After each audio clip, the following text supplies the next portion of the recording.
Taking a chance to learn what's in my head and reel out the thoughts that fill me with dread.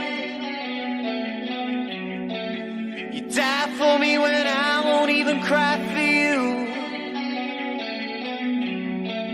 Oh, please, Lord, tell me what must I do? I'm taking out a page each day from the letter you wrote to me. A book of lies that I despise, but with your animosity. Take me back to a time we met on that bank holiday. We made it right from the first night till you threw it all away.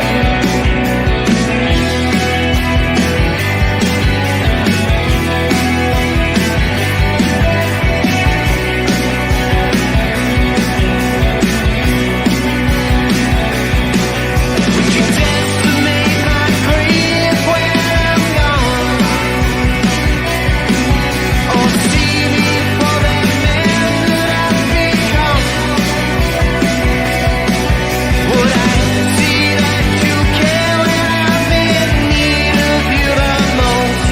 But you don't care. You're not there anymore. Confusion is a gift that forever falls my own way.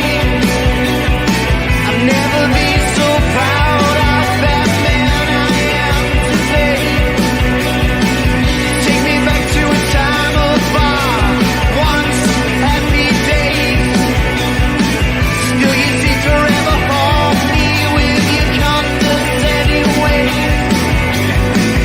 Now it's time to do things right and get you out of my head and reel out the thoughts that fill me with dread.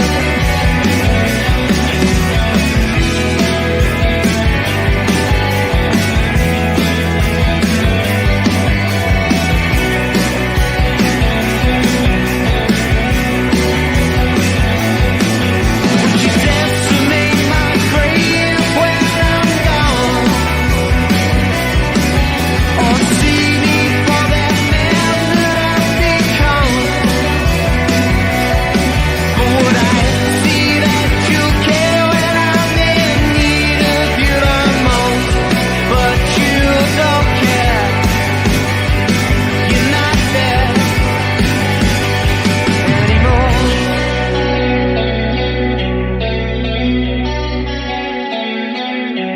And the pain you caused fell from afar, and the message that you betrayed it caused me too much sorrow and pain, but I won't fall for that anymore.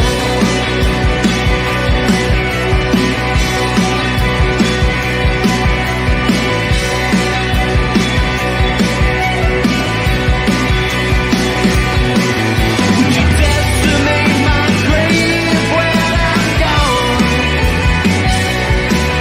Or see me for that man that I've become? Would I see that you care when I'm needing you the most?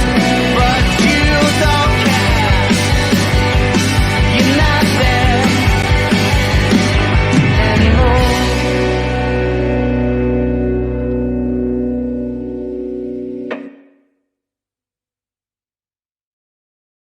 Yes, people, welcome back to another stream. It's the big one. Julian Alvarez and Jeremy Doku. You guys have been having your say on this, yeah? Two players that just rile up debate with the City fans and myself included. So I'm hoping for a good show. Make sure you get me your comments in the live chat as we're speaking about it. I want to know everything that you're saying. And of course, make sure you are subscribed to the channel and make sure you drop a like. I'm going to bring Joe in just a second. But before we do, let's have a look who we've got in the building tonight. Big up to Ali Alsari, big up to 9320 City, big up to Brett, Chroma Biz, big up to Tyrese, Roll, Rory, DJ Business Cake, big up to Real Mario, big up to Tyrese. I'll let you know in a second, bro. Big up to Guardiola, Itchy Goat, big up to Arvida Zane, Danube, Tryhard, big up to Stephen. Mercy Kelly, it's a band. They're a band. They're on Spotify. If you just type in Mercy Kelly on Spotify or SoundCloud or Twitter or Instagram, whatever, they'll come up. But I think they're mint. I've been supporting them for a long time. So yeah, go check them out. Big up to Nary Men, KDB. Big up to David O'Brien, Joe, Geordie Toon for life. Listen, mate, we're praying for a Newcastle result this weekend. Come on. Big up to Othman. Click my emails off. Big up to Dr. Footy. Hopefully you guys are all well. Do me a favor, man. Make sure you do smash the like button. We've got over 100 people tuned in already. Let's get those likes up and make sure we subscribe to the channel. But a couple people asking who's on the thumbnail. It is my mate. Big up to Joe Butterfield. How you doing, mate? You good? I'm good. Yeah, I'm loving that. As that music intro was well good. They're good. Got to get on that on Spotify. Yeah, man. Listen, I've been. I was out in Upper Mill about, was this before COVID or after COVID? I'm not sure. Anyway, it was around that time, either just before COVID or after COVID, and I was having a few beers with my mate, and he went, "Oh, you got to come next door. There's a band on." So I was like, "Yeah, go on then." I got in there, yeah, and I was listening to them. I thought these are absolutely mint. You know what I mean? I was like, "Yo, Yeah. these are mint." And ever since then, I followed them. I go to most of the gigs, and I just think the class. And then so when I was speaking to the guy, I was like, "Yo, listen, send me your tunes." And I'll whack it on the intro. And then obviously, if I can just help in any way, just a couple of, like, I've seen a couple of people then in the chat saying, "Oh, I follow them on Spotify," like, helps them. Don't cost them nothing. I get to listen to a mint tune before I go live. Everyone's a winner. But yeah, Best of both worlds. Yeah, exactly. You should check them out. Now, guys, if you've not seen Joe before, I mean, most of you probably have. You don't work with City Extra, City Report. I think you're doing now. You're doing some stuff with, is it Betfred or? Yes, sportsman / Betfred. Yeah, bit of both. Yeah, most people in the chat probably seen you, but Joe's a big City fan, and I thought, he's got some good opinions. I always see him on Twitter riling up people, so I'm thinking, you know what? Good opinion. I have opinions. Good or not is good for content. Good for content. But listen, mate. First of all, what have you made of the whole? Before we go into each player and speak about it, like, what have you made of the whole sort of like the whole talk around Alvarez and Doku at the moment? Because it does seem that these two players in particular, out of all the group, all the squad, are sort of being maybe not targeted, but sort of like people are saying, "Oh, they're the problems." Do you know what I mean? What's your sort of take on it? I think they're kind of maybe. I think the two situations are pretty different in terms of Alvarez and Doku, because I think that Alvarez is a bit of a strange one in that he went from last year being a bit like, I wouldn't say on the periphery, but he wasn't a regular. He wasn't starting every single game, was he? Whereas this season, he literally is starting in the league anyway. He literally is starting every single game, and it's a bit of a mad jump to go from one to the other, especially seeing as when you look at the team that was basically the go-to starting 11 for that running went up to winning the treble. Like, Alvarez wasn't really the starter in that team, whereas now we literally haven't started a Premier League game without him. So it's a bit.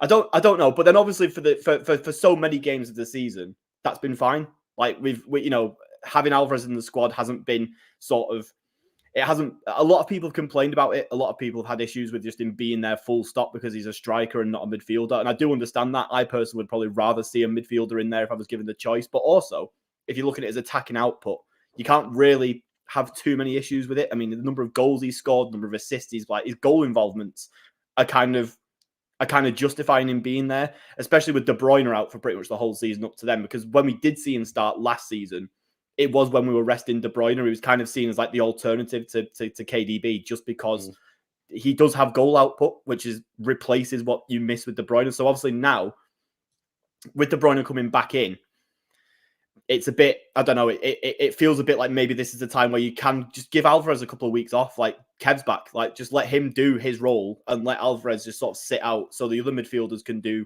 their jobs around De Bruyne. But I don't know what it is with him in particular, but he's obviously coming under a lot of stick. But I think the problem is that because at the moment we've seen, obviously with the Chelsea result last weekend being the prime example, like the just complete utter lack of control his current system that we have really. Like, and Alvarez, because he's not he's not the most tidy in possession. I think his first touch has got a lot of criticism, and let's be honest, it's probably fairly understandably so.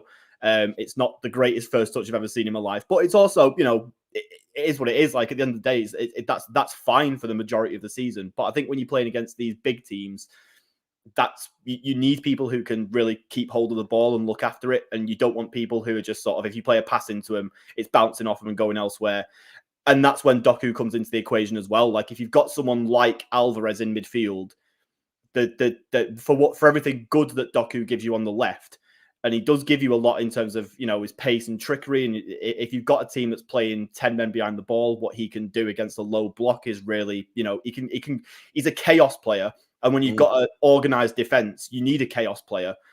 But when you're looking for control, you absolutely do not need a chaos player. And when you have a chaos player like Doku, coupled with someone who's maybe not the tidiest in possession, like Alvarez, despite all the pressing and the running that he does, having two out of your outfield, having a fifth of your outfield players not be the best control players, I don't know. It just feels like it's such a departure from what won us the treble that a lot of people are kind of looking at it now. Obviously, with the Chelsea result having been a real obvious standout, and obviously the fact that the time in the season that it's happening, with Liverpool and Arsenal sort of smashing everyone they're coming up against at the moment.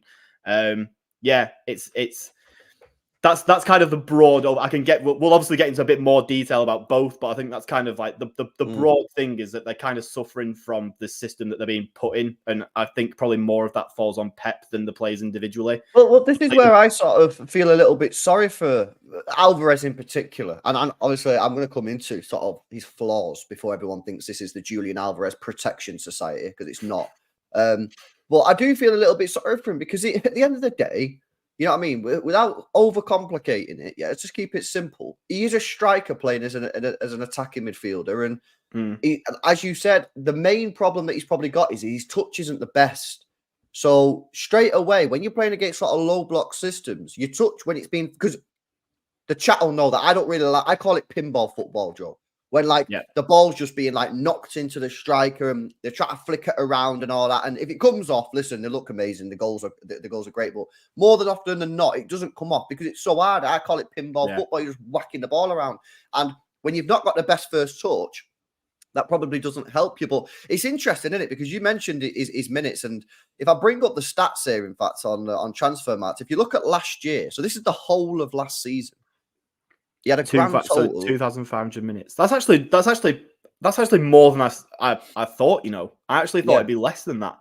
But I suppose that probably takes into fact he started a lot of Champions League games in the early state, like in the group stages, didn't he? And FA Cup and EFL Cup as well, where he got a lot of time. Yeah, sort of being rotated out. That was the entire year, 2,524 minutes, right? Yeah.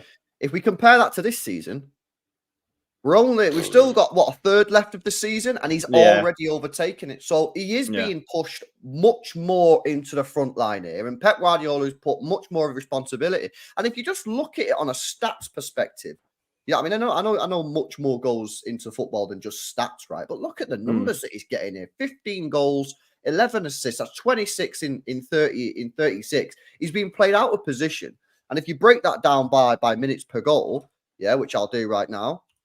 That is 102 minutes per goal or assist. Let me tell you something.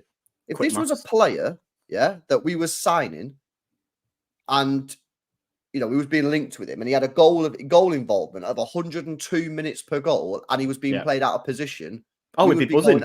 We'd be going absolutely crazy for him. But obviously, because he's at City and he's not quite doing what we need, and maybe there's a bit of pressure on the team because we're currently behind Liverpool, and obviously we did drop points against Chelsea. He is getting a little bit too much pressure, but you're right in what you're saying. Like, we have gone from a team that last year had so much control, not just of the football, of the match. Even when we didn't have the football, you felt that we was in control of it. And Bernardo Silva, in fact, sort of hinted at that. I think it was after the Bayern Munich game where he said the team has learned to play without the football. Because, of course, if you think about the Champions League, one of the reasons we've suffered is we don't really know how to play Champions League. It's a different sport. I think Champions League is different to the Premier League. I always think it's a different sport. Maybe sort of like Arsenal found out last night. And we went from so much control to this team where, like you say, because Grealish hasn't been in the team as well, because he's been injured and obviously stuff's gone on. You've gone from Grealish to Doku, completely different end of the spectrum of left winger. And then you've effectively gone from Kevin De Bruyne / Gundogan, depending on who you're picking, to Julian Alvarez. Again, different spectrum of the player. So I think he's done a wonderful job for what he's done. But when you've got Kevin De Bruyne available, when you've got Phil Foden available, I do question why Pep continues to play him, because for me, it was only ever a temporary fix. Yeah, I think that's another bit of where the frustration's coming from fans. Because, like you say, if you're just going to look at it purely on stats, like, you can't really have any issues with Alvarez playing in centre mid. Like, obviously, like, it comes to, I think we can all see the game with our own eyes, and we all see that, like, pretty much every game we've played against the top six this season. The big six, not the top six, because we all know where Chelsea are at the minute. But I think we've seen the results in those games, with the exception of our game at Old Trafford, and you can see with your own eyes that Alvarez might be putting out like really good numbers, and I think he's even scored in some of those games actually. But we all know that like he is technically contributing to the way that the performances are not as good as they were last season, because he isn't giving us that control, which, like you said, like when he's playing against, I'd say maybe 50 to 60% of the league, that doesn't really matter. Like, if you're going to play Alvarez in centre mid against Bournemouth, like, it's not really going to be that much of a big deal. But if you're going to play Alvarez in centre mid against Liverpool or Arsenal, where they just need one slip up in possession and they can counter you, and that's like they've scored, like, having a player in centre mid who isn't 100% tidy in possession is a big problem. But as you say, a lot of people just sort of outright off the back of Chelsea, really just outright saying like, this experiment's got to stop. Like, I don't ever want to see Alvarez in midfield ever again. And I'm kind of, I think I'm there when it comes to games against the big six. I don't want to see it in the big six games. If we've got the likes of De Bruyne, Foden, Bernardo, I mean, if we're going to put, I'd be quite happy to see Rodri and Kovacic playing centre mid ahead of putting Alvarez in there against big six, to be honest. Mm-hmm. If we've got any of those players available, I think Alvarez has just got to sit out. But against at least half of the Premier League, if I see Alvarez starting, I'm not bothered. Like, I don't care if we're playing against Sheffield and Alvarez starts, I don't care. Yeah, no, I agree with that. Do you know what it was for me though about the Chelsea game? It wasn't necessarily that he started him in midfield. It's the fact that he made way for Foden. Yeah, because Foden was then took out of his best position and sort of putting on the right hand side for Alvarez, and I felt that like that's what I'm going back to what I said a few moments ago. I don't mind when Alvarez plays in the middle if you've not got Kevin De Bruyne fit or if Foden's not fit, but if Foden and Kevin De Bruyne are both fit, Alvarez shouldn't be playing in the middle. If one of them's injured, by all means. But obviously, I think we just beat Brentford. Haven't we just beat Brentford just before that game? Or was it after? Everton was before Chelsea, wasn't it? It was Everton and Copenhagen, and then Chelsea. But yeah, it was. I think before. So it was Brentford, then Everton, then Copenhagen. Copenhagen, where we put in our best performance of the season, by the way, for a large part of that game, and Alvarez did not feature. So I think it's just we're going into. That's the other sort of annoying thing about the Chelsea game, which doesn't really have anything to do with this, is that we saved our best team for Copenhagen and then just let the chaos monsters have Chelsea. But I just think, I think it's like you say, it's because he's playing there and it's Foden out wide, when we've just seen literally coming into De Bruyne returning from fitness. We were seeing Foden possibly in the form of his career in centre mid. And now he's out on the wings, that's kind of also because we don't really have anyone better than Foden for the right wing at the moment. Maybe you could put Bernardo out there instead, but I think the problem Foden's got is that he's pretty much world class wherever you put him. So it's annoying in this sense because the ball, Foden finds himself isolated on the right hand side of the pitch quite a lot because we pack the midfield so much because we want the ball to stay there that Doku and Foden effectively just become touchline huggers who are just there to spread it when like we want it to, we want to make a transition or something. And I certainly found against it was Everton. It was Everton, wasn't it? Everton and then Chelsea. I just found myself watching the game thinking like Foden's just not getting a look in here. Like he fit like when Alvarez is the player that's sort of the reason why that's happening, especially off the back of the form that Foden's just been in. that is also another reason why people just find Alvarez in the centre frustrating. Yeah, no, absolutely. But again, for me, I don't mind if Alvarez is playing in the middle if he gets the rest of it right. So this is the game against Brentford. This is the 1-0. Yeah. I wouldn't have had a major issue with this, but you shouldn't have started Bernardo Silva in the middle. Now, I know towards the end of the game, and as the game went on, Foden kind of just drifted in the middle anyway. Yeah. Now, I don't know whether Foden just thought, fuck this, I'm going in the middle, or that was probably was a tactical change from Pep Guardiola. But, you know, you're looking at this 11 here, right? Even though his stats say he gets goals and assists, Alvarez this season, he's not really a creative player, right? It's not in his makeup to start putting through balls to Haaland. Now, I know that's ironic because that's how he scored the goal. Yeah. But that's not really what he's there to do, yeah? He's sort of like a huff and puff type player, getting him in and around the penalty area. He's there to do a lot of the pressing that Haaland won't do, basically. He's not there to do the Kevin De Bruyne passes, or the David Silva passes. Bernardo Silva, there's a little bit of a myth around some fans in our own fan base and elsewhere that this guy creates from midfield. He's never really done that, to be honest. He's not a David Silva, yeah. He's not a Bernardo. He's not a Kevin De Bruyne. He's completely different player. I don't mind him playing in the middle in the big games, Liverpool away, Bayern Munich, Real Madrid. I think no problem, get him in there. But for games where you need to break down an opposition, I actually don't think he's a great option in that middle. Who is a great option in that middle is the guy who we ended up putting on the right-hand side, Phil Foden. Yeah, absolutely. Yeah. And it was no surprise to me that, he didn't really get too much of the ball until he ended up coming more central. So, but what I'm trying to say here is, to summarize this Alvarez conversation is he a great option in the middle? No.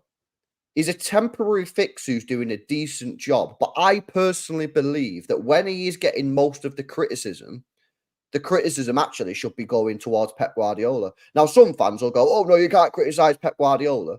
Well, it's not North Korea. Yeah, we no, we're not slagging him off. We're not saying Pep out. We're just saying, for me personally, and I don't know if Joe agrees with this, I feel that whenever Alvarez gets the blame, even that if he does deserve some blame, I think it's because Pep compounds the issue by playing the wrong players in that position. If he would have started against Brentford here, Foden in the middle, Bernardo on the right, I personally believe that we would have been much better. Much better. Yeah. I think that it's like you say, just sort of compounds by other players being put in other positions. So I've always my kind of opinion on sort of Alvarez and Doku, because obviously we'll come to Doku at some point in this, I'm sure. But my opinion on them both, kind of generally and broadly, is that you can play our best 11 and put one of the two of them in amongst the other 10. And it doesn't matter. Like if you put Alvarez in there with our absolute preferred formation around him, our preferred players, all in the ultimate control system that we love, and you just happen to take out Kevin De Bruyne and put Alvarez in there, I think that's fine. I think we can absolutely get away with that because it's one player out of the other however many. Same with Doku. If you want to play the other 10 is our perfect control formation, and you've just taken out Grealish and you've put Doku in, and the rest of it is absolutely otherwise the best 11, basically.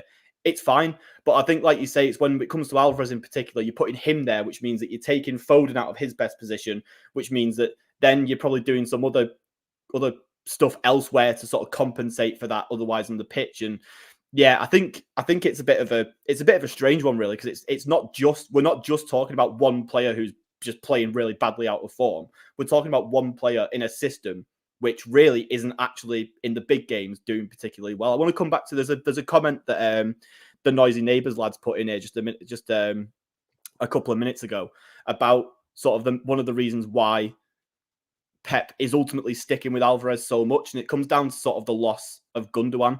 I think last season, there you go, like Gundogan had 18 goal involvements last season, and if you look at our midfield, especially with Kevin De Bruyne out injured, like, other than Foden, where are those numbers coming from? Like, Jack Grealish has never been a numbers guy. Nunez doesn't really have the track record over his career of being a numbers guy. Kovacic certainly doesn't.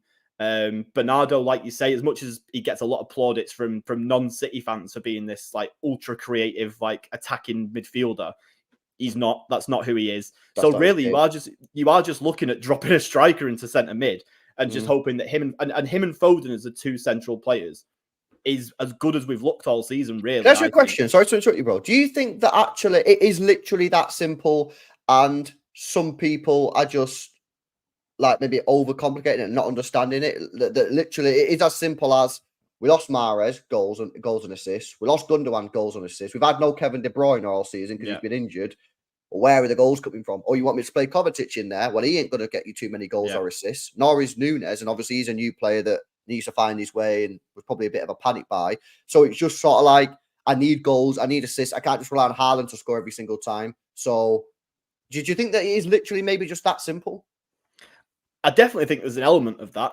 I think that ultimately, like obviously Pep's seen both Gundogan and Mahrez walk out the door this summer, and those two, like especially with Mahrez, like for what everyone might think about Mahrez's just overall contributions over 90 minutes, I personally think he's one of the most underrated players that we've had in the last 5 to 10 years.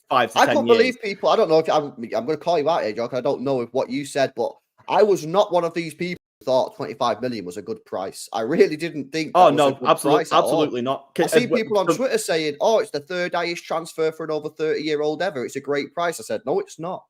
It's not." The money Saudi were throwing around, absolutely no way 25 million. And he guaranteed you 25, maybe 30 goal involvements every single year, no matter. And also big goals as well. That guy's got big goals. Yeah, absolutely. So when you're Pep Guardiola and you see him and Gundogan both leave in the same summer, and you're looking at what remains with De Bruyne, then obviously when De Bruyne plays the first game of the season and does his hamstring for the next 4 or 5 months, you're looking at what's in your squad and thinking, right, where are my goals coming from here? We've got Haaland up front, and obviously he's good for like 30, 40 goals a season in the league. But then what else have you got? Like the rest of them, you're just sort of hoping on a false nines-esque season where like half a dozen players are chipping in 10 plus goals, which isn't going to happen because we have Haaland up front, who's like the focal point. So yeah, I do in a way. Obviously, there's people who know far more about tactics than me are going to sort of say that there's a lot more to it than that. But I do think a large part of the reason why Alvarez is playing central is just as simple as he is good for goals and assists, and with no Gundogan, we just don't have that. And obviously, that still raises the annoyance of Foden being put out wide to sort of. I'd love to see what Foden's goal involvements are on the right as opposed to when he's been in the centre this season. I would wager it's quite a bit more when he plays central. But either way, like I'm sure Alvarez he's got to be our second. No, maybe Foden actually is our second. But Foden and Alvarez can't be too far apart in terms of goal involvements this season. So that would suggest that Pep is doing something right, even if again we come back to the games against the top 6 sides where it isn't great and we don't want to see it. But over the course of the season, you can't really argue with the numbers. Well, let's have a look. If I do this by goals, Foden's on 15 hours on. Wow, Jesus. Yeah, there you go. So there literally is just one assist in it, basically, between the two of them. That's incredible. So if you're looking over the course of a season, like, and you've just lost Gundogan and Mahrez, who, like you say, both of those are good for 20, 25 goals. Obviously, Gundogan got 18 goal involvements last year, despite having just played. It felt like he didn't even really play for the first 3 or 4 months of the season as well, Gundogan. So you're looking at replacing that and Mahrez's output. And you've got Alvarez here, who's he'll be good for 30 goal involvements by the end of the season. Easy, maybe 35. And he's not going to be getting to the end of the season and think, God, I wish he's going to be getting to the end of the season and thinking, God, I wish we controlled that game against Everton a little bit more. He's just going to be thinking, no, fuck that. We won. Like, we've got a load of goals, and that's as simple as it is. Yeah. Listen, for me, I don't have a problem. I get it because obviously we've lost Gundogan and Kevin De Bruyne's out. Yeah. And obviously you're mentioning goals. It's not even just the goals that you're losing. It's the creativity, right? Yeah. And that's why for me, I get more frustrated that Pep doesn't play Foden in the middle and he goes to maybe an Alvarez and a Bernardo. It should be Alvarez and Foden and Bernardo on the right hand side. I really don't understand why he's doing that. So for me, when people, get on the back of Alvarez, and I get it. I do get it because I thought the last game he played, even though he got the assist, I thought he was very poor, actually. I thought even his shooting, no shots on target, and they really should have been on target, if we're being honest with you.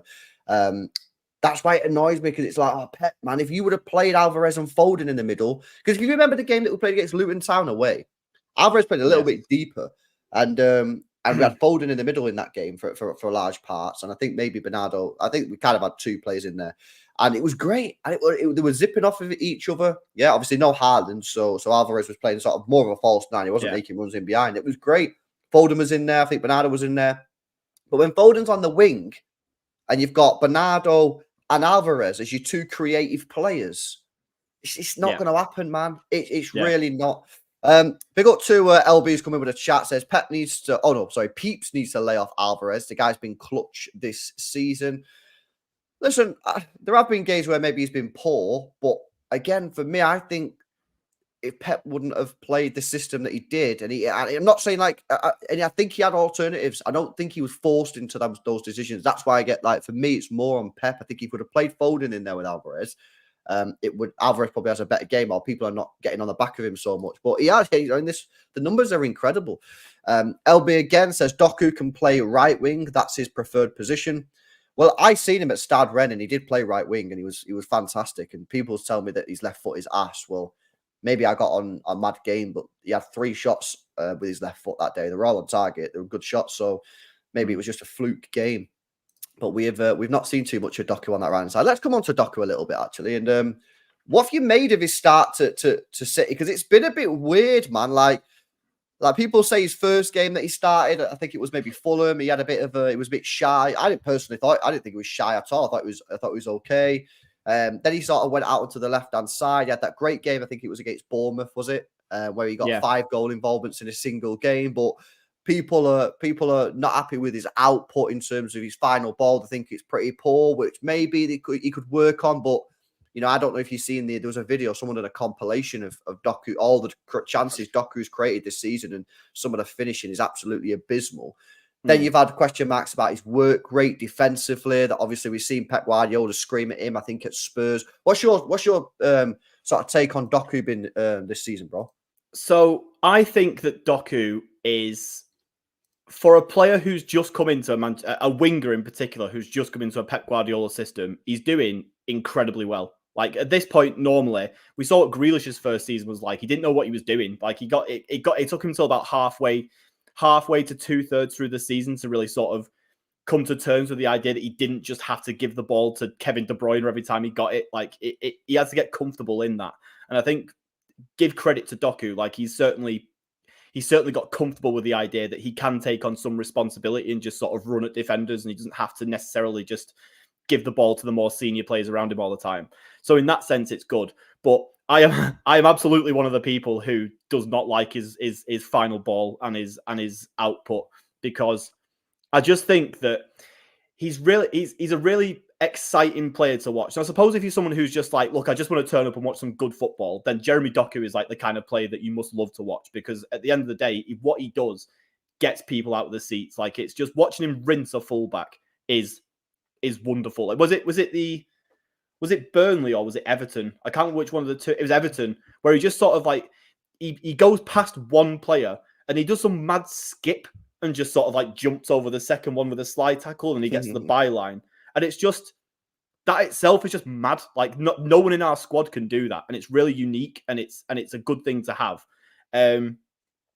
However, if we look at his stats for this season and we remove that Bournemouth game, the guy's on for 1 goal and 1 assist. And as a considering that, yeah, there you go. So you've got obviously in the Premier League, that is, you've got a few more in. You got one in the FA, another goal in the FA Cup, and a goal in the that's pretty funny. That, so if you remove he's 4 assists and a goal from the Bournemouth game, he's got 1 goal and assist. Yeah, in the Premier League. Yeah, exactly. Yeah, which is not good. And I think what's sort the of ultimate stat padder, isn't he? The ultimate stat padder against that Bournemouth game has done him so many favors. I think what's frustrating for me is that I've always really liked, and it feels like this whole Doku debate has become a Doku versus Grealish thing. And as someone who loves Jack Grealish and thinks that what he gives to our squad is so extremely underrated, as these games against the Big Six have shown us. The only one of those games against the Big Six that we've won, by the way, is the one that Grealish started against United. So that should tell you everything about sort of how important he can be in these big games. I just think that when Doku came in and he looked really sort of energetic and really I don't know. He gave us that breath of fresh air. Because a lot of people, even last season, were calling for something a bit different from Jack Grealish, wanted him to take on his man a bit more and sort of run at defenders a little bit more. And he had his moments where he did that, but it wasn't anywhere near as frequent as what Doku is. So him coming into the side, everyone immediately just looked at Doku and went, "Wow, this is what we've been asking for all this time." However, just quickly, do you think that maybe hindered Jack Grealish's game a little bit? Because then all of a sudden everyone was like, "Fucking Doku, yeah, come on!" And then Jack Grealish is looking at it thinking, "Oh God, I've now got to do more." When actually, no, he didn't. He just needed to do what he did last season. Yeah. The two are totally different plays for totally different scenarios. And if you're Jack Grealish, what you've got to keep doing is what kept you in the squad for the whole of the treble run last year. Like, just keep doing what you're doing. Like, let Doku do what he does, and you do what you do. But I think for me, the fan reaction to Doku has been what's really sort of driven this whole thing a bit mad. Like when Doku came in, there were so many fans who were like, "Grealish is done. Grealish can't be allowed back in this side now as long as Doku's doing this." And considering that most of those fans, their biggest criticism of Jack Grealish was his output, his goal and assist numbers weren't great, and they weren't.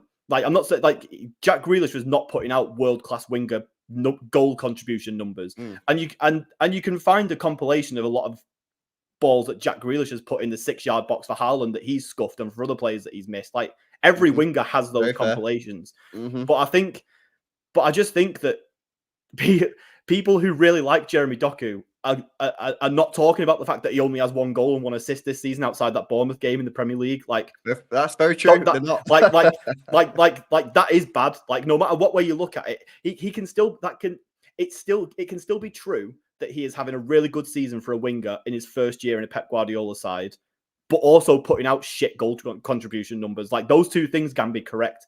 And I just think that my biggest issue with Jeremy Doku is that he started all but one of these games against the Big Six teams.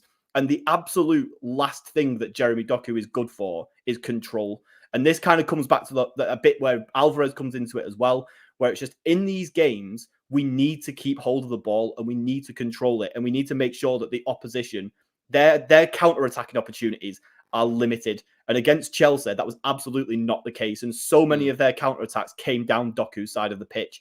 Ake, a lot of people gave Ake some stick for that Chelsea game. Ake, without Ake on the pitch, that is genuinely a 5-0 game at halftime. Like, Ake was doing a lot of defensive work that Doku had left him to do. And I don't know. I just feel like, again, he's kind of suffering from Guardiola just throwing him into these games where his game, for me, obviously the Chelsea game is a bit different because Grealish wasn't available for it. But Oscar Bob playing in that position, as people will have seen against Brentford, Bob gives you a bit more, like he gives you more, control is the only word I've got for it, really. He gives you more sort of security on the ball. You can keep hold of it. He knows when to turn back and do the Jack Grealish backwards, sideways passing. He knows when it's good to sort of dink past a defender and sort of make something happen in the box. Like, Doku will get there, I'm sure he will, because Grealish has kind of done the same thing in terms of learning what to do and when to do it. And Doku is only 22, 21 years old.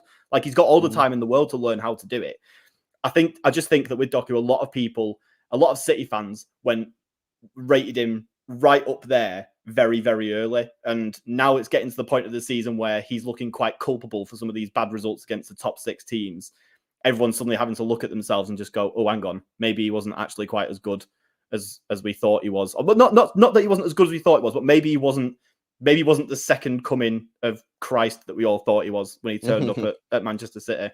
But yeah, it's a weird one because it's not, none of this is his fault. It's a bit of a mix of fans overhyping him and Pep Guardiola playing him in games that absolutely do not suit him. Yeah, so, I mean, if you look at the Chelsea game that we drew 4-4, Liverpool 1-1, Tottenham 3-3, the 3 draws in a row, he started every single game, as did Alvarez. So, do you think that you could get away with... Because obviously, Doku's learning the game, as is Alvarez, to be fair. They're both young. Obviously, I think people forget Alvarez is young because of all the stuff that he's already won, but he's still young. Do you think that you can maybe get away with Doku at left wing if you've not got Alvarez in there, and maybe vice versa? If you've got Grealish at left wing, maybe you get away with Alvarez in the middle, or is it like, do you know what I mean? Is there a balance of like a bit of chaos but more control, or do you think that we have to just go back to the full control? I think I mean, personally, I would like to see us go back to full control. But if we're talking in a hypothetical world where only one of them can play, like one of them has to play, basically, one of the two is being put in the starting 11 no matter what. I just think because of the defensive cover that you absolutely, certainly in these like we've seen, you don't get with Doku in these games against the Big Six. We certainly haven't seen it to anywhere near the level that say Jack Grealish's work rate is coming like tracking back.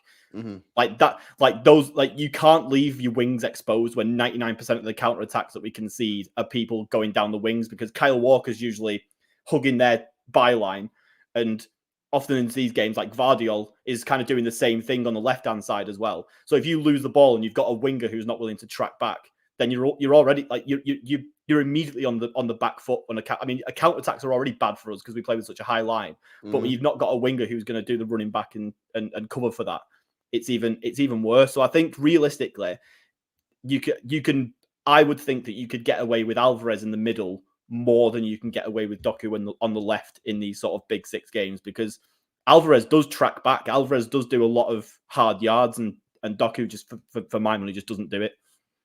Yeah, of course, we've seen Pep Guardiola shout at him on it. I think it was the Spurs game. Was it the Spurs game that he shouted him at? Was it Spurs or Newcastle? It was one of the two, but it was I think it was Spurs actually. Yeah, where he just sort of it was the FA Cup game, wasn't it? Where he just sort of you could very clearly hear him shout "run." Because he come on as a sub. Yeah, it was the Spurs game because he come on as a sub, and then Pep Guardiola was shouting. When you come on as a sub and you're still getting given shit for not running, like that's bad. Yeah. Well, listen, I'm hopeful that Doku will learn this. You know what I mean? I'm backing him. I do feel that yes, his end product needs to improve. I also feel that like I might tag you. I'll send you the video that someone put out on Twitter, man. And I know you said like all wingers have these, and that is very true. But like some of the efforts, man, are absolutely abysmal. I also think again, some of our attacking players because Doku loves a near post cross, man, and none of our players make a run into the near post. That needs to improve. But I think that maybe the team might not be fully understanding what Doku's doing, because you've got to understand for the last 2 years we've had Grealish. Grealish is, as I said before, completely different level to Doku in terms of how they play. You know what I mean? And I think people might oversimplify it. I do think it takes time. Yeah. I do think it takes time to go from a Grealish to a Doku and the players fully understand exactly what's going on. And maybe it's going to take our team a little bit of time. And I've got to say, for me personally, I always feel that like these wingers, and I think it's a known fact that the wingers take maybe a year or so to fully get into it. We've seen that with maybe even Mahrez. We've seen it with Grealish. We've seen it with Sane, to be honest with you, as well. That took a little bit of time for him to get going. And I think Doku's doing an okay job. You know what I mean? I think there's stuff definitely to work on. I think his work rate has got to improve 100%. I think his end product needs to improve. But I also think our attacking players need to learn what Doku's about to do, because he does put a lot of balls to that near post that we don't use. But again, you know, I think that it's good to have optionality. I always say this: it's good to have options available to Pep Guardiola, and have Grealish available, have Doku available. Grealish has obviously not been available a lot this year due to injuries, the robbery at his house, the alleged him walking off the pitch, not happy that he wasn't selected for a first team match, which is obviously why it was such disappointing that he got subbed off against Copenhagen, because in that 20 minutes that Grealish played really well. But I don't think Doku is a bum, as some people are saying. I don't think that Doku is not good enough for this City team. I do think that there is serious potential there, but like with any player with potential, you got to work with them. You know what I mean? He's only 21. You know what I mean? You've got to work with him. And as well, I think people underestimate, he didn't actually play that much football at Stade Rennes, If you actually look at his like full amount of, I think he played like 5,000 minutes. Well, Rodri plays nearly 5,000 minutes in one season. In one season, yeah. So he's not actually this guy who's played a lot of football and he's really experienced. You know what I mean? And I also think because of the way he plays, Joe, he probably is a little bit excited in some games and probably does too much. Like Cole Palmer last year. Every time he got the ball, he was always trying to take on players and always trying to do stuff. Trying to do that bit too much. Yeah. Yeah, and people said, oh, he's so greedy. I remember the watch-alongs, people always said he's greedy. I don't think he's greedy per se. I just think that like he's a young player who wants to impress the fans. He wants to impress Pep Guardiola. And we know, right, because like we're not emotionally invested because we're not players, that actually what Pep Guardiola wants you to do, and this is why I think Oscar Bob will succeed, is he wants to throw you on and he just wants to see you pass the ball, keep the ball, and do nothing wrong. And I think that's why Oscar Bob is going to really succeed under Pep Guardiola, because he's not asked about taking players on. Whereas Oscar Bob, he might just need to slow it down a little bit in certain moments and just say, hang on a minute, I'm being doubled up on here. Rodri's there in complete space. Rather than me try to take on these two players and put a ball in the box, I'll just cut back in and give it Rodri. Because if there's two players on me, that means someone else is unmarked in my team. So I don't know. I just think there's a lot going on with Jeremy Doku. Do you feel that the Doku thing is more complex than the Alvarez? Because I do think that, whilst they're sort of both slightly complex in terms of like loads of different things are going on. Like with Alvarez, you've got the Kevin De Bruyne injury, we've got losing Gundogan. We've had Haaland out. I do feel that the Doku one is sort of like, it is very complex. Because now you're seeing people say, "Oh, play him on the right, not the left," and then you've got to think to yourself, "Well, actually, would he be better on the right hand side or the left hand side?" And it gets a bit confusing, doesn't it? Yeah, I actually think the Doku's situation is more simple for me. I think it is literally just, you can play him against teams that are going to sit back and just sort of wait for us to attack them, like and hope to hit us on the counter. Like if you've got a team that's got 10 men behind the ball, like all on the edge of their penalty area, you need a player like Doku. And I totally understand that not having goals and assists is not the be all and end all. I just think it's quite funny that's why a lot of people hate Jack Grealish, but these same people like Doku. But I think it's more the fact that, like, because you can still have a really good game where you absolutely terrorize a back line, but you just happen to not be the guy who passed it to the one who scored. Like, that is possible. So I don't think it's as simple as he has 1 goal and 1 assist outside that Bournemouth game, therefore he is shit. I actually don't think Doku is shit. I just think you can't. I just think leave him out of Big Six games. Like, it's that simple. Just leave him out of them. And if you've got if you're playing against anyone else on the table, if you're playing against anyone from, say, pretty much like Brighton downwards, play him. Go for it. Like, because obviously, like, they've got a back line that can be got at. But I just think in those Big Six games where you need to be more worried about turning over possession than anywhere else, Doku's great because he'll run at a defender again and again and again. But if he's not finding a City player, he's finding an opposition player in their own penalty area, and they can play out from the back. And then you're losing the ball. You might as well just pass them the ball effectively. Correct. You've lost the ball with 7 or 8 of our players in or around their penalty area. 1 ball over the top, and that's it. They've got a quick counter attack, and that's it. They've got a 1-on-1 with Ederson, and that's why we've conceded so many goals this season against the Big Six. Like, it's not just a case of we've lost 1-0. We're drawing 4-4, 3-3. Like, we're conceding silly amounts of goals to these kind of teams. Can I ask you like a bit of a question, because I've got a little bit of a maybe devil's advocate. The Big Six games. Do you think that there may be a little bit of an incentive or like something for Pep? Because playing him against a team that sits back, I get what you're saying. Obviously, you can take players on, and sometimes you do need something else, not just pass. You just need someone to do something special, and maybe Doku can do that. But against the Big Six teams, typically these don't sit on the edge of the penalty area, and that gives Doku probably a 1v1 opportunity, and he gets that quite a lot. Now, he's probably not done. I mean, for example, the Trent against Trent. I thought he did really well against Trent, but unfortunately, never really found a City shirt. Well, he did. He did find a couple. I think he found Alvarez a few times who didn't score. Yeah, I'm pretty sure that was on the highlight reel. But basically, the point I'm getting is, I agree with what you said about the playing him against the low block teams because you need something different. But do you think the temptation is too strong, maybe, for Pep to play him left wing? Because he's like, I tell you what. He's going to be up 1-on-1 versus Malo Gusto. He's going to be up 1-on-1 versus Trent rather than 2-on-1. So you think if he beats him, he's going to be able to get a... But obviously, he is beating plays. He beat Malo Gusto a few times. He beat Trent a few times. But unfortunately, we didn't get the end rewards. That's probably why. I'm just trying to think, why has he played him against the top 6 sides? And I assume that's probably why. Maybe the temptation is just too strong. Yeah. Obviously, the Chelsea game that's just gone, like, he literally had no choice. Like, Grealish wasn't there. I'm hoping that the fact that Bob came in against... the fact that Bob came in against Brentford might mean that maybe Bob is now a consideration on the left. I hope so, but realistically, I don't see it.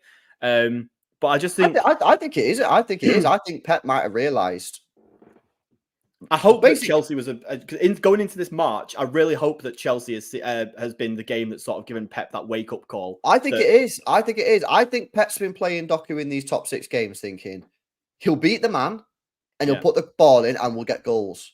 Yeah. And to a large degree, not every time he has done well and he has beaten the man not like Yeah. don't beat him every time. He will get tackled. You know, wingers He's do created get tackled, chances for people. but he's created chances. But we're not putting the ball in the back of the net.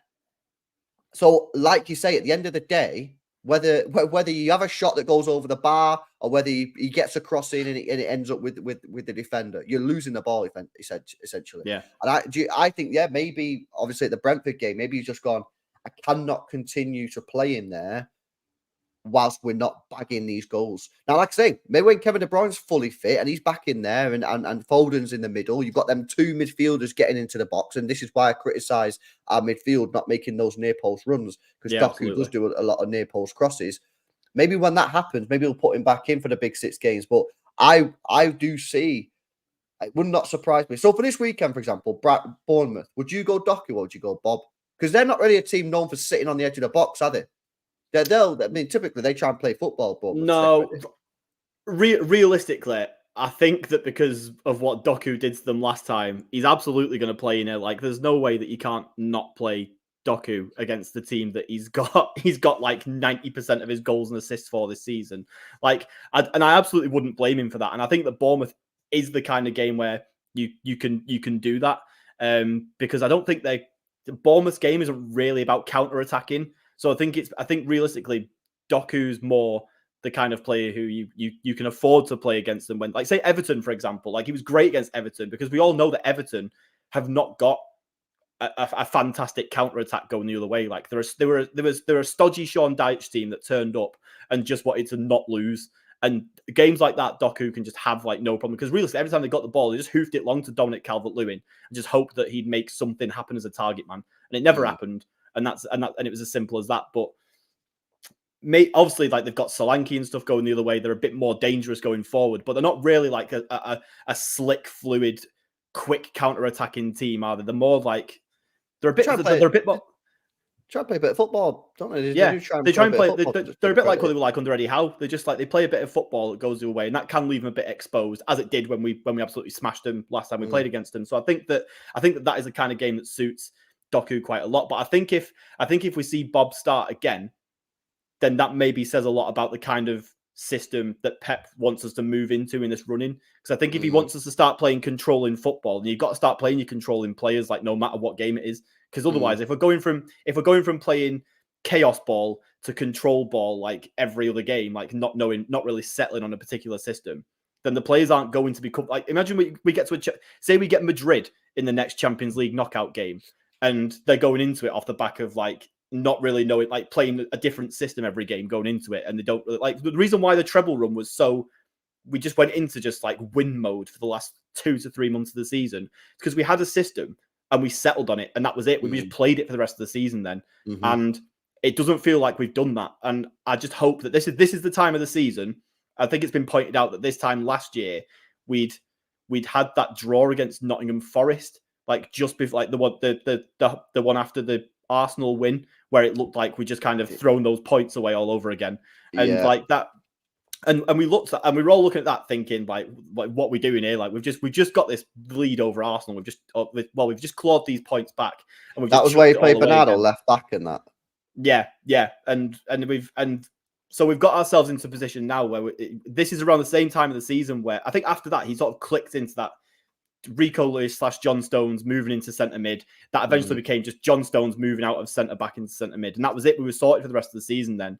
So. We've just got to hope that this is the time where Pep, whatever he does now in these next 2 to 3 games before this massive run in March, it's got to be what defines what we play for the rest of the season. So I think if we're going to see Doku again for the next 2 or 3 games, then we just got to accept that this is what we've got now. Unless Grealish comes back and just gets dropped straight back in, which, given some of the comments about the Pep's given about maybe Grealish's attitude, I don't necessarily think that's 100% going to happen. But if you are planning to bring Grealish back into the fold as soon as he returns, you go play Bob. Go play Bob, because he's putting the rest of the team into the right system before Grealish is coming back in.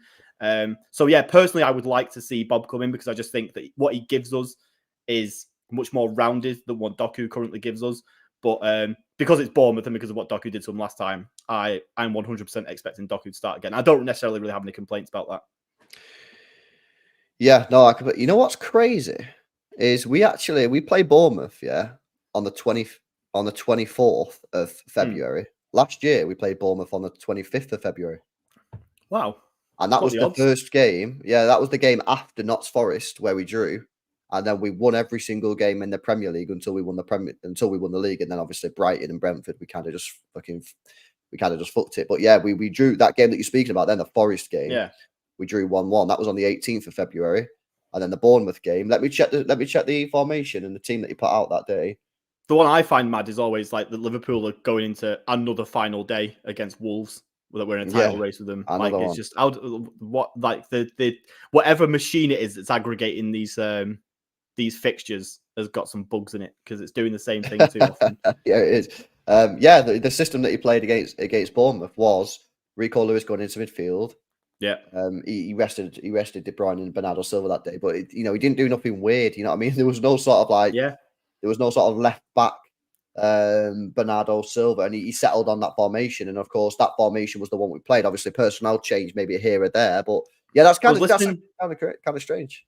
Yeah, I was listening to the shameless plug City Report podcast that some of the other guys did after the Brentford game, and they were talking about, funnily enough, about Rico Lewis coming into the team last year and how he didn't actually play all that many minutes last season, but what he did was sort of get the team comfortable with that defender coming into midfield style that eventually became what John Stones then did for the rest of the season after that. Mm-hmm. And the thought process behind I think it was Joe Ritchie on the podcast actually who did mention that Bob coming into the team now may be this season's equivalent of that, just sort of him coming in, showing Doku / Grealish like this is what we want. We want someone who can control the ball but can also know when to attack a defender in and around the penalty area.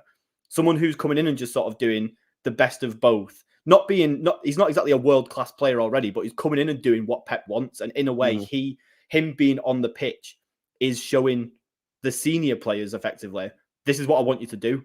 And I think Bob coming in and showing them all what to do for a few games can then lead to the senior players sort of then picking that up in the same way they did last season when Lewis came in and moved into centre mid. Therefore, obviously John Stones was more than capable as anyway. We'd seen him do it before, but it kind of got the team adjusted to that system before the run-in. I'm just hoping that this is the same case with Bob now and that he's going to come in, adjust the team to this more controlled style that hopefully that he can give us.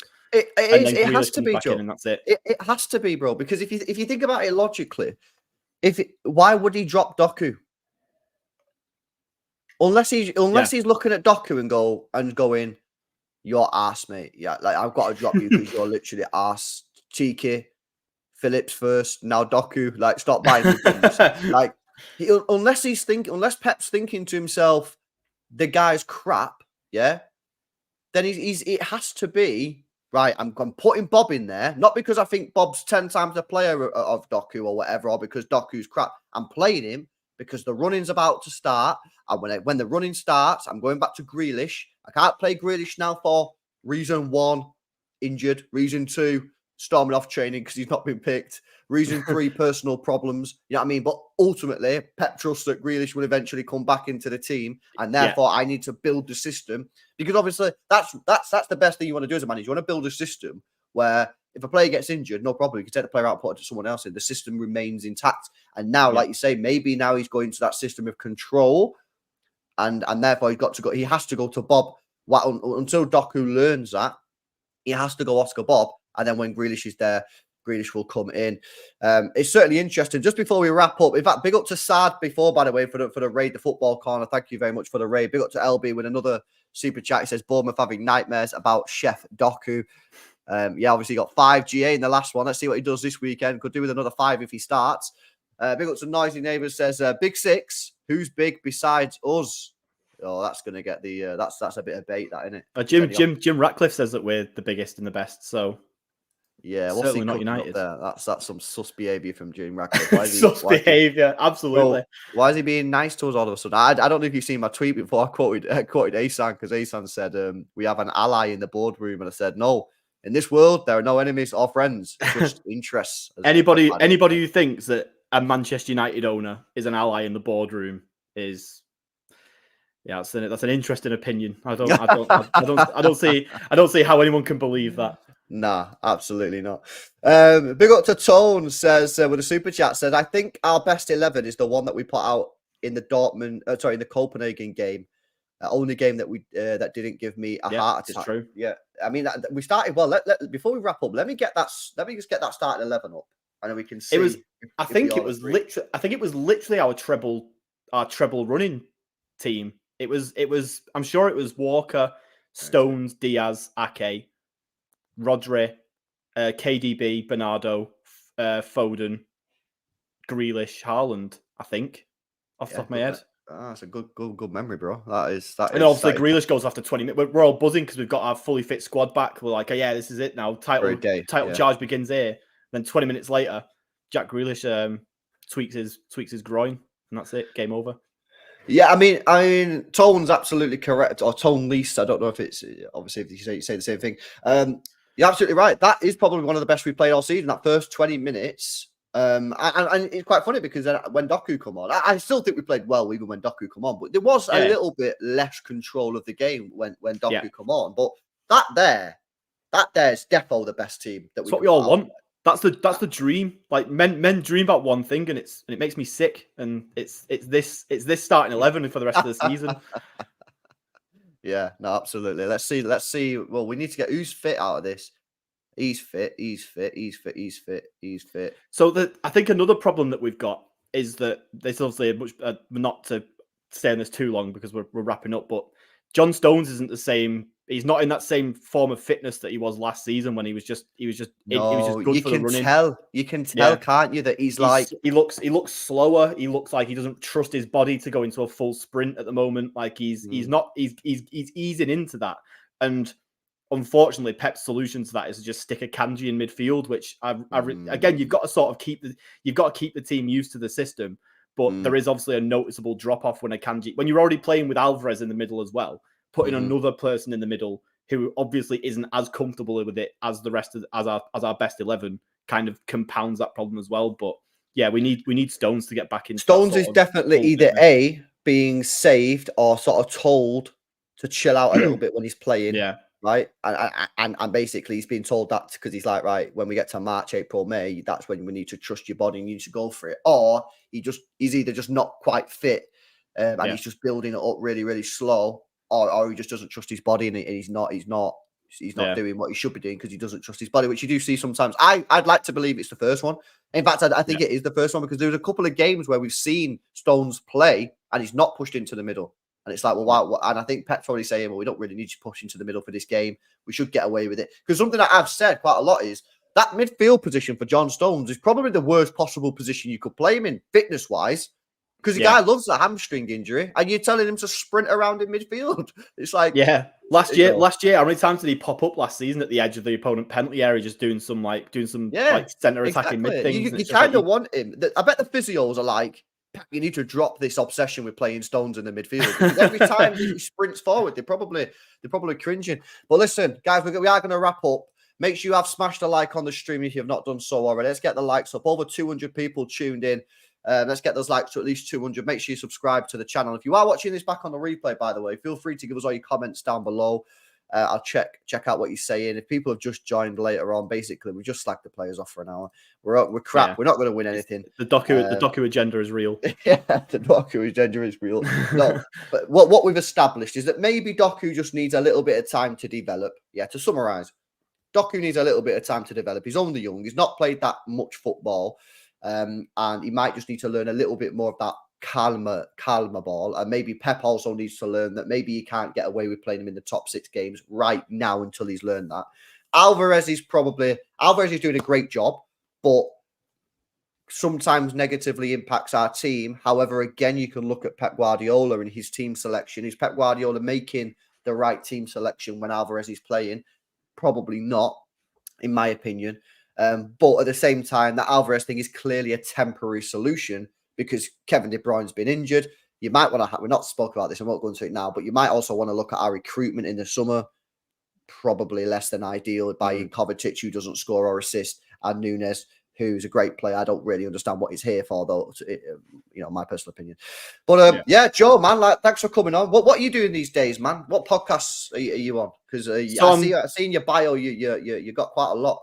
I'm just whoring myself out to the City fan content. I think I'm with the City Report pod guys at the moment, so they're releasing daily podcasts that I'm sure most people will have seen or heard at least one of, like daily half an hour podcast, quite nice. Well, Monday to Friday, quite sort of nice commute sized podcasting for you to get on. I'm on that every now and then.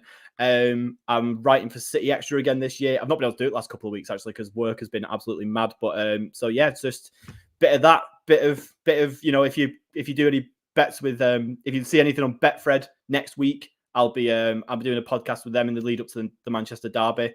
So you'll probably see my face on an advert somewhere, which I'm sure will be great for everyone who really wants to see my face all over the place. So yeah, that's I'm doing a bit of everything really. It's all fun and games. Nah, good stuff, man. Good stuff. Big up to LB for the super chat. Noisy Neighbours, of course. Go give them a listen, guys. Great podcast. Anton Lis Vigel. I'm going to pronounce it like that. That probably wasn't right. And I'm sorry if I absolutely butchered. Yeah, good effort. Let's see who's live. Big Six are live. Not that they really need anyone redirecting to them because they're absolutely massive and got loads of people watching them. But we will send a little redirect there, guys. Make sure you subscribe. Tone Show. Oh, they don't have redirects on. I can't redirect them, man. The Tone Show is tomorrow midday. Me and Tone will be previewing the game against Bournemouth. An absolute must-win game. Yeah, we've got to get the 3 points, and if we do, that piles huge pressure, by the way, on Arsenal, who play against Newcastle. After us, I think they play at 8 o'clock, so I'll be doing a watch along for that one. So yeah, in fact, we'll redirect on Martin's live. Big up to Joe, big up to everyone in the chat, and I will catch you guys in the next one. See you later.